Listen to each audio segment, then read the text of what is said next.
No one is coming to save you. No one is coming to save either of us. So, for all of you, chosen ones, those in the ascension journey, those in the twin flames journey, or even SP manifestation journey, if you are waiting on your SP or your twin flame or someone out there to come and save you, eventually you will hold a lot of resentment towards that person because that person is not coming to save you. The idea that we need to be saved, we need to be rescued, someone out there needs to come and save us comes from that idea that we are not safe, we are not really safe in our body, we're not having safe thoughts, we are maybe freaked out about how the past was, the inner resentments, the inner grudge, the unprocessed trauma and emotions. Everything together has culminated down to hold us in a state where there is literally a lot of guard that we have, and we're trying to get through that guard, we're trying to push through that, but when we're unable to do that, we literally seek for that person, that institution or aliens to come and rescue us. Send us that UFO to save us and rescue us. And for a long, long time, I held myself back from showing up and thriving in my career and really putting myself out there because as a recovering CPTSD survivor, of course, I thought someone was out there who would come to save me. It did happen on some level, and it did happen on some level for you too, maybe. You came across a video that you really needed to hear, and that changed your life. You came across a course or a person or a coach who really helped you and transmuted your life, and it was literally a moment of being saved. But people do have their boundaries and, of course, their personal life, and it's a virtual medium through which we are connecting to people or on a professional ground. But even though on the surface level that meets certain parts of us, deep core parts of us still remain unmet. And from those unmet desires and needs stems that constant desire from a state of restlessness and anxiousness that I need someone to come and save me. I need someone to do something for me. I always need to depend on someone else to accomplish something for me.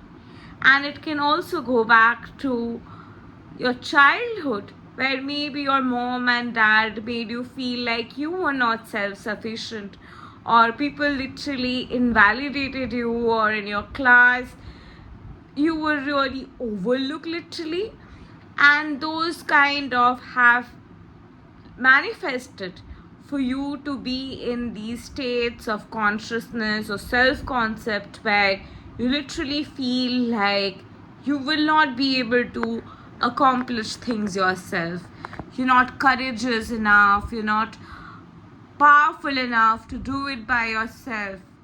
You always need other people, and the need for people, the need for dependency sometimes, of course, as you know, leads to codependency.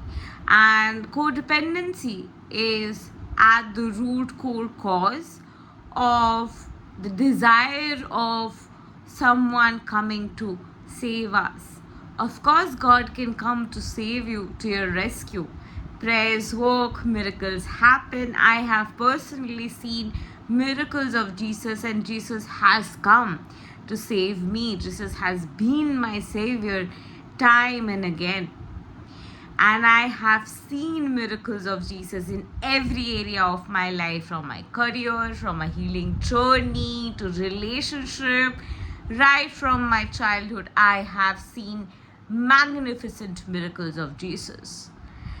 And God does come to save us. But when we are dependent on a person or God to literally come down to save us, and we're not noticing how God is already present, how God's presence is speaking through us inside, through our intuition, through our sensations, through our desires, we will often overlook that and continue to look for that person or the Savior on the outside. God is always talking to us inside and out, and also through signs and other people. And God does come to save us through information, through other people, in form of our helper or mentor or a lover. But literally, that person, whoever is coming, also has their own boundaries, has their own life, preferences, perspectives, and desire to be nourished and nurtured as well, if it's a personal level connection. So if in our personal level connection we are looking for people to save us and rescue us, we forget that two-way connection process of also being there for them and also being their safety net. So in that search for that safety net, in that search for someone to just be there for us, we are constantly looking for a savior. And that desire of someone needs to come to save you is because there is a part of you which feels like that needs to be saved. So what is it that you need to be saved from? Is it from your constant battle of inner thoughts? Is it those fears? Is it those triggers? Is it those anxiety? Is it the anger? Is it the unprocessed wounds and wrath that you are holding on to? Or is it that constant state of unrest, feeling of confusion and chaos, not knowing what's going to happen next, and everything is resonating but literally not making sense because you don't know what's happening inside? It's years of repressed wounds that are coming up to the surface, and something might have happened in your life which has literally made you feel like you are literally being hijacked inside and out. And that literally is hijack of your amygdala. Amygdala is the part of us which is the threat center, which perceives and receives threat in your body. So even if there's literally not anything to be feeling threatened about, even thoughts and awareness and memories stored in your hippocampus can just come up as instincts or flashes, and your amygdala might start to shiver and react, feeling like there is something prevalent outside which you need to be afraid of. And that fear is where your amygdala is quivering and crying to be saved, to be rescued, to have someone to give that sense of safety and easefulness to you.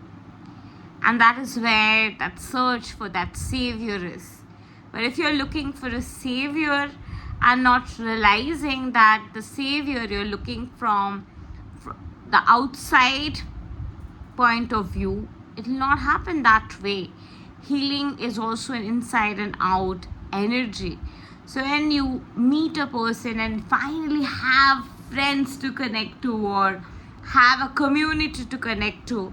That's a savior in a way.